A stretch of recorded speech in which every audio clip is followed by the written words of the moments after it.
Sabarimala സ്വർണ്ണക്കൊള്ളയിൽ Thiruvithamkoor Devaswom board മുൻ president A Padmakumar പ്രത്യേക അന്വേഷണ സംഘത്തിന്റെ ചോദ്യമുനയിൽ 2 മണിക്കൂറിലേറെയായി SIT അദ്ദേഹത്തെ ചോദ്യം ചെയ്യുകയാണ്.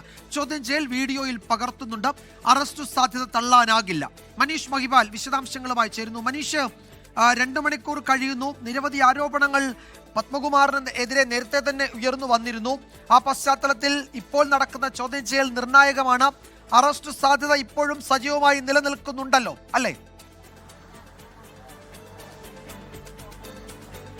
അതെ വിജയകുമാർ, ഈ കേസ് സ്വർണ്ണക്കൊള്ള കേസ് അതിന്റെ ഏറ്റവും അതിനിർണായകമായ ഘട്ടത്തിലാണ്. നിലവിൽ ലഭിച്ചിട്ടുള്ള 5 പ്രതികളാണ് നിലവിൽ SIT അറസ്റ്റ് ചെയ്തിട്ടുള്ളത്. അതിൽ നിലവിൽ ഇപ്പോൾ N വാസുവിനെ ഇന്ന് വൈകുന്നേരത്തേക്ക് വരെ കസ്റ്റഡിയിൽ എടുത്തിട്ടുണ്ട്. ഈ 5 പേരുടെ മൊഴിയിൽ നിന്നും ഈ എ പത്മകുമാറിനെ കസ്റ്റഡിയിലെടുക്കാനും ചോദ്യം ചെയ്യാനും പര്യാപ്തമായ മൊഴികളാണ് ഇവർ 5 പേരും നൽകിയിട്ടുള്ളത്. ഏറ്റവും പ്രധാനപ്പെട്ട കാര്യം, 2019 ഈ പറയുന്ന പ്രതികളെല്ലാം ഈ സ്വർണ്ണക്കൊള്ളയിൽ പങ്കാളികളായ സമയത്ത് അന്നത്തെ 2019 ദേവസ്വം ബോർഡ് പ്രസിഡന്റായിരുന്നു എ പത്മകുമാർ.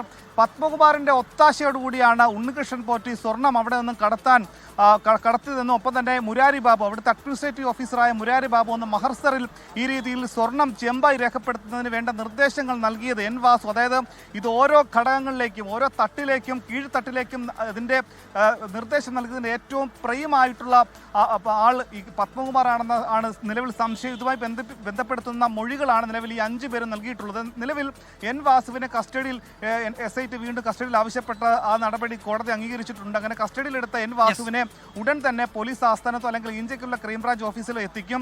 അങ്ങനെ ഇവരെ ഒന്നിച്ചിരുത്തിയുള്ള ചോദ്യം ചെയ്യൽ ഈ കേസിൽ ഏറ്റവും നിർണായകമായ കാര്യമാണ്. ഈ മൊഴികളിലേക്ക് അപ്പുറത്തേക്ക് പത്മകുമാറിന് ഇതിനുമായി ബന്ധപ്പെട്ട തെളിവുകൾ ലഭിക്കുവാണെങ്കിൽ ഒരു അറസ്റ്റ് അടക്കമുള്ള നടപടി ഉണ്ടാകും. 2 തവണ പത്മകുമാറിന് നേരത്തെ നോട്ടീസ് നൽകിയെങ്കിൽ പത്മകുമാർ വ്യക്തിപരമായ ആവശ്യങ്ങൾ ചൂണ്ടിക്കാണിച്ചു ഈ എത്തുന്നതിന് കാലതാമസം അറിയിച്ചിരുന്നു. തുടർന്ന് ഇന്ന് രാവിലെയാണ് സംസ്ഥാന പോലീസ് ആസ്ഥാനത്തെ ക്രൈംബ്രാഞ്ച് ഓഫീസിൽ എത്തിയത്. നിലവിൽ ക്രൈംബ്രാഞ്ച് മേധാവി ADGP H വെങ്കടേഷിന്റെ നേതൃത്വത്തിൽ 2 SP-മാർ, SP ശശിധരനും SP ബിജോ, ഇങ്ങനെ 2 SP-മാരും ADGP ക്രമസമാധാന ചുമതലയുള്ള ADGPയുടെ നേതൃത്വത്തിലുള്ള അന്വേഷണത്തിൽ നിലവിൽ ചോദ്യം ചെയ്തു വരികയാണ്. ഈ ചോദ്യം ചെയ്യലിൽ വീഡിയോയെ പകർത്തി അത് കോടതിയിൽ ഹാജരാക്കും. അതുകൊണ്ട് തന്നെ ഈ അറസ്റ്റ് അടക്കമുള്ള നടപടികൾ നമുക്ക് നിലവിൽ തള്ളാൻ സാധിക്കും. ഒരു പക്ഷേ ഇന്ന് അറസ്റ്റ് ഉണ്ടായില്ലെങ്കിൽ ഒരു തവണ കൂടി ചോദ്യം ചെയ്യാൻ വിളിച്ചു വരുത്തും.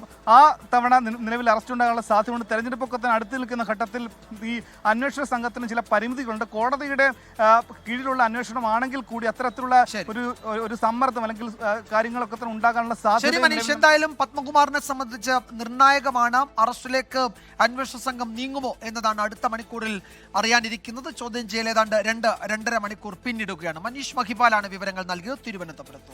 ലോകത്തെവിടെയായാലും ഏത് സമയത്തും 24 വാർത്തകളും ഓഗ്മെന്റഡ് റിയാലിറ്റി പാക്കേജുകളും എക്സ്പ്ലെയിനറുകളും വിശദമായി കാണാൻ ഞങ്ങളുടെ YouTube ചാനൽ നിങ്ങൾക്ക് സബ്സ്ക്രൈബ് ചെയ്യാം.